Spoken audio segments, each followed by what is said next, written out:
বন্ধুরা, আমার চ্যানেলের ভিডিও যদি আপনারা ফলো করে থাকেন তাহলে দেখবেন অনেক দিন আগে আমি একটা শর্টস ভিডিওতে শেয়ার করেছি আমার বাগানের অর্কিড ফুলগুলো, যেগুলো কিন্তু গাছ বা টবের মধ্যে ঝুলন্ত অবস্থাতেই বেশি হয়।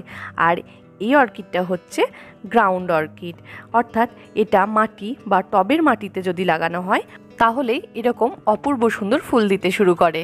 অর্থাৎ অন্যান্য গাছের মতোই কিন্তু এই গাছগুলো স্বাভাবিকভাবে টবে বা মাটিতে লাগানো যায়, কিন্তু এর অপূর্ব রূপ এই ফুলগুলো ফুটলেই বোঝা যায়। না হলে গাছটা যদি শুধু শুধু থাকে দেখে বোঝার উপায় নেই যে এই গাছ থেকে এত সুন্দর একটা ফুলও হতে পারে। এই ফুলগুলো বাকি অর্কিড ফুলের মতোই বহুদিন গাছের মধ্যে থাকে এবং দেখুন কি সুন্দর ফুলও একদিকে ফুটেছে, অন্যদিকে কুঁড়িও এসে গেছে। সাধারণত অর্কিডের যে পরিচর্যা লাগে এই অর্কিডের ক্ষেত্রে কিন্তু সেই পরিচর্যা লাগে না। সেই জন্য যে সকল বন্ধুরা ভাবছেন যে বাড়িতে একটা অর্কিড গাছ থাকলে ভালো হতো এবং সেটা টবে হলে ভালো হতো, তারা কিন্তু নিশ্চিন্তে এই গ্রাউন্ড অর্কিড নিজেদের বাগানে লাগাতে পারেন।